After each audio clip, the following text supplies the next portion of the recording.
Il y a une chose qui est tout aussi importante que votre dîme et votre offrande. C'est votre enveloppe. Eh oui, l'enveloppe virtuelle ou réelle dans laquelle vous mettez votre dîme et votre engagement. Cette déclaration peut sembler étrange, mais suivez mon raisonnement. Bien que certains membres d'église préfèrent garder l'anonymat concernant le montant qu'ils donnent à l'église, il est crucial de noter les informations sur les enveloppes pour deux raisons. Premièrement, pas d'enveloppe veut dire pas de reçu. Or, l'Église adventiste dispose d'un système d'audit fiable au niveau mondial, où les reçus constituent un élément très important de la responsabilité de l'Église.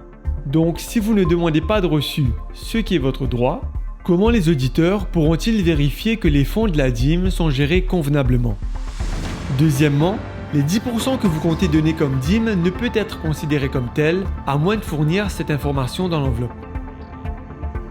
Comme vous le savez, le montant que vous avez donné ne peut être considéré comme la dîme de Dieu que s'il est remis selon ses instructions, s'il représente 10% de votre revenu ou augmentation, s'il est apporté au bon endroit, la maison du trésor biblique, et si on l'utilise selon les directives spécifiques de Dieu, exclusivement pour le soutien du ministère autorisé.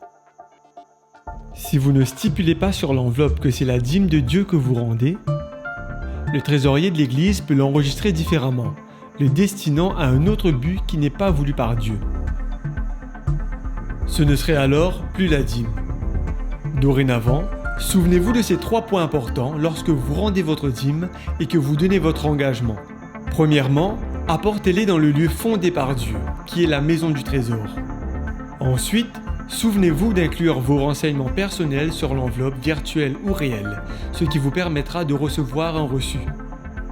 Finalement, n'oubliez pas de dissocier la dîme de Dieu des offrandes, votre engagement, dans l'enveloppe. Ainsi, vous vous assurez que les fonds seront bien dirigés selon les directives divines. Mettons nos désirs en dernier et Dieu en premier.